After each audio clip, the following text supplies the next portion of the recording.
Okay, guys. Hey, what's up again? It's me, Kyle. September 9th, 2011. Right now I'm uploading a video where I talked about why do people feel the need to have to tell wrestling fans or remind us that wrestling's fake or whatever. So watch that video once it's uploaded. This video I'll be talking about my thoughts on Jeff Hardy's return and this whole situation or whatever. And also how I think sometimes people take a lot of these wrestlers' personal issues and they personalize it. So for all you guys to know that Jeff Hardy, back since like 2009, really, Jeff Hardy suffered, some drug charges for being caught, like narcotics and stuff like that in his car. And it's been a trial case that's been going on for like 2 years now. But since then, Jeff had joined TNA back in, I guess you could say January of 2010. And when Jeff Hardy fought Sting at Victory Road pay-per-view, which was back in, I think it was in April of this month, April or May of this month, the Victory Road pay-per-view, Jeff Hardy was intoxicated. He was high. And because of that, the match only lasted between him and Sting like 90 seconds, which pissed a lot of, not only TNA fans, but wrestling fans in general, and kind of pissed off a lot of Jeff Hardy fans as well. And Jeff Hardy had been off TV and gone off TV since then for like the last 5.5 to 6 months. And he just made his comeback. He just returned last night on Impact. So,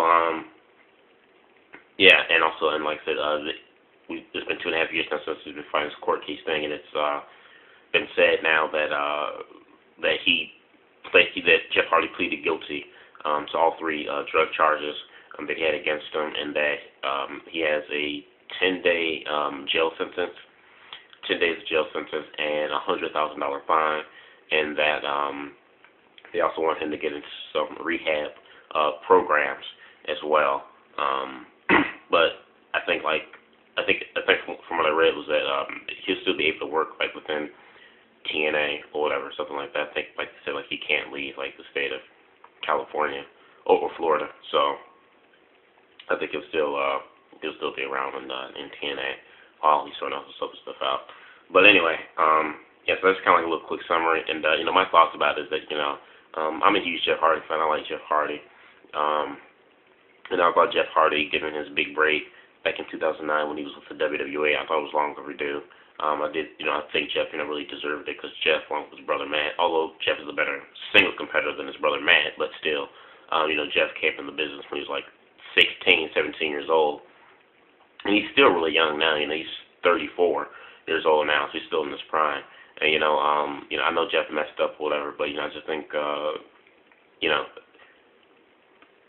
the thing that happened at the Victory Road pay-per-view, I think a lot of people really just personalized it and just like, turn their backs on Jeff. Like, we're good. Like, I'm no longer a Jeff Hardy fan. Like, Jeff Hardy sucks. He let me down. And most of them are probably kids, probably had their hopes up. But I've known like some guys like in their 20s and 30s who's, they're completely just turned off by Jeff Hardy. Like, they just turn their backs on him completely because of the whole Victory Road pay-per-view screw up. And like I said, it was bad and unfortunate, that Jeff was in the condition that he was in, and that it was publicized on a pay-per-view. But when everything's all said and done, everybody has their own personal demons and their own personal problems, and I don't think I don't think it's really right, for people to judge Jeff Hardy and point their fingers at Jeff Hardy, and to, turn their backs on him and stuff like that, because, like I said, Jeff Hardy isn't the only person, who's going through what he's going through. There are a lot of other people around the world who are going through the exact same thing that Jeff's going through. And also, like I say, Jeff is still young. I think Jeff's still a good wrestler. I think TNA needs him because I think Jeff Hardy's probably the only guy, is the only guy in TNA who could draw in money for that company. So I think they legitimately need him. But, I just don't think it's right for a lot of people, to criticize him and, hate him and stuff like that and just turn their backs on him completely because of his, his personal problems that he has. You know, everyone has issues. Everyone has problems. You know, and in the wrestling business, Jeff Hardy isn't the first, and he won't be the last. You know, when it comes to situations like his. I mean, you got Rob Van Dam, who have been caught, smoking marijuana, you know, all the time. But he doesn't get any flack for it. Chris Benoit, one of the greatest wrestlers of all time. He's another case where I really don't like when people. I don't say I wouldn't like people's choices or whatever. People can judge or whatever how they want. Although personally, I just don't think it's right. But I just don't understand either how people can say, Chris Benoit is a murderer. Chris Benoit's nuts. He lost his mind. And it is true because during the autopsy report they said, his mind was deteriorating. So I could believe, Chris Benoit has, he went on the loony bin. But however, I think it's a shame. I think it's really bad when wrestling fans only remember the bad that Chris Benoit has done instead of remembering him for the good things that he's done. Chris Benoit, I've said plenty of times in my videos, and I'll say it again, Chris Benoit, I think, is the second sound best technical wrestler after Bret Hart. Chris Benoit had some fantastic matches throughout his career through ECW, WCW, WWE. And yes, it was sad and, it was tragic, that not only did he kill himself, but he also took the lives of his wife and his son. That was tragic. That was terrible. But I don't think that what he's done, should overshadow the great things that he has done within the wrestling business. You know what I mean? Like, why remember Chris Benoit for killing himself and his family? Why not remember Chris Benoit for the great sound technical wrestler that he was, for being one hell of a wrestler that he was, for being the type of storyteller that he was? Why not remember Chris Benoit for that? But a lot of people, like I said, they take these wrestlers' personal problems and issues and they internalize it. And it's like, this is his own man's problem. Why are you, personalizing their own problems, and why are you fighting their demons and fighting their battles, I don't get that with a lot of people. And the same thing goes with Scott Hall. Scott Hall's, he's pretty messed up. He's in pretty bad shape, with, the whole alcohol and stuff like that.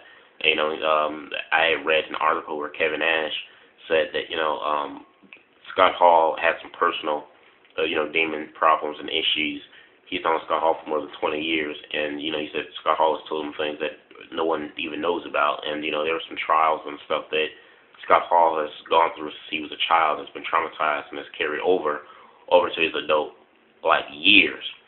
So, seeing Scott Hall, kind of like the Jeff Hardy situation, but Scott Hall being, drunk and publicizing this and being broadcast, when he was on the indie show. When he was doing the indie show, he was just completely out of just drunk and stuff. A lot of these people, they go to these drugs and stuff, these antibiotics or whatnot, to cope with their inner demons and their inner problems that they have. And I'm not saying it's right. I'm not saying that you should rely on drugs or or any type of narcotics to get rid of your pain or your problem, because I think the only person who can get rid of those things is God Himself. But like I say, if these people have no knowledge of God, then they rely on these substances and these other different narcotics to help them get their problems through. So if we see a situation like what Jeff Hardy had at Victory Road, or the incident with Chris Benoit, the incident with Scott Hall being blasted and drunk on the indie show, it's all the problems that they've held on to themselves for so many years and just kind of culminating and just taking over, and it's just overflown. And so, I just don't think it's right, for a lot of people, to, like I said, just point and judge, these wrestlers and stuff, and even Jeff Hardy, people are crossing their arms saying, "No, Jeff Hardy screwed up," call him a crackhead and stuff like that. Just making all these little pot jokes and stuff, Like I said, Jeff Hardy's not the first, and he won't be the last person to have type of, problems and issues that he's had in professional wrestling. I just named two others. The same thing even goes with Kurt Angle. This isn't Kurt Angle's first DUI. People are tripping on Kurt, but that still does not acknowledge that, nobody's perfect. You know what I mean? Everybody has their flaws. Everybody makes mistakes, and nobody's perfect. And like I said, Kurt Angle's the same, example. And Kurt Angle, Kurt Angle had a DUI, but Kurt Angle, it still does not ignore the fact that Kurt Angle is a hell of a wrestler, and he's a good wrestler and a great storyteller. So, I don't know. I guess people they have their expectations way too high for these professional wrestlers, and it's like when a wrestler does one wrong thing, makes one mistake, then they completely turn their backs on that wrestler, and it's like, well, you've let us down. You're this, you're that, and start discrediting these bad wrestlers, and start only remembering these wrestlers by the bad things that they've done, instead of remembering for the good things that they've done. I just think it's not fair to the wrestlers because, like I said, they're people too. Yes, they're on TV. Yes, you can call them celebrities, superstars, whatever you want to call them, but they're people too. They have skeletons in their closets, inner demons that they're battling with. So who are we to, point and judge at them? Best that we can do for them is pray that they get help and that they live and that they stay alive. That they don't commit suicide or anything else, like a Chris Benoit situation. And so, like I said, I'm a Jeff Hardy fan. I'm glad Jeff Hardy's back. I've thought, since Jeff Hardy came back in the TNA back in 2010, and I still think to this day that Jeff Hardy is probably the only superstar that TNA has that can not only bring in revenue and money for the company, but also a counter to, say, like a John Cena. Now, I'm not saying Jeff Hardy is like at the level of John Cena in terms of popularity, but I would like to say I think Jeff Hardy comes a bit close, because just how John Cena, he appeals to the kids and the masses of women. Women love him and kids adore him, and how he sells their merchandise. I think Jeff Hardy's the exact same thing. Kids adore Jeff Hardy. Women love Jeff Hardy. Jeff Hardy's merchandise sells, and his merchandise is the only one that sells the most in TNA. So I think Jeff Hardy, like I said, to this day right now, maybe besides CM Punk, we're still trying to build up, but I think Jeff Hardy is the only wrestler to this right now who can, who has the same type of popularity level as a John Cena. Like I said, I think Jeff Hardy's still a good wrestler. A lot of people think Jeff Hardy's way overrated, but that's fine. It's your opinion. I like Jeff Hardy. I'm glad to see him back. Hopefully, I hope he gets the help that he needs, and that he doesn't make a repeat of what happened at Victory Road. I'm glad to see him back. He looked healthy the other day. He looked fine. Yes, like I said, hopefully now he'll take it easy. We'll see the old charismatic Enigma back. Just the way we always loved him. I'm a Jeff Hardy fan. I'll always be a Jeff Hardy fan, regardless of whatever he does, good or bad. And not just even Jeff Hardy, but any wrestler that I like, any wrestler that I'm a fan of, whether they do something good or bad, I'm always still going to be a fan of them, because I acknowledge them for their work, not for what they do in their personal lives. What they do in their personal lives, that's their own problem, issues and stuff like that. But me being a wrestling fan, I appreciate their work and things that they do, and I enjoy the things they do in the wrestling business. So this is just my thoughts on Jeff Hardy. Not just Jeff Hardy, but a few other wrestlers I've mentioned as well, who has and has the same similar problems that Jeff Hardy has now and going through. And I just think people just, they take these wrestlers' personal issues and they personalize it, and they take it upon themselves. And that's another thing I just kind of want to mention too, real quick before I leave, is that too, the other wrestling fans he really let me down, and stuff like that. And I don't think anybody should have any high expectations or hopes or look up to any type of celebrity or idol figure at all. I don't think so at all, because, like I said, celebrities, whether you're a wrestler or an actor, singer, sports player, whatever, these athletes and these stars, they're people. They're not perfect. The difference between them and I is that they're on TV and they're making X numbers of dollars compared to what I'm making. That's it.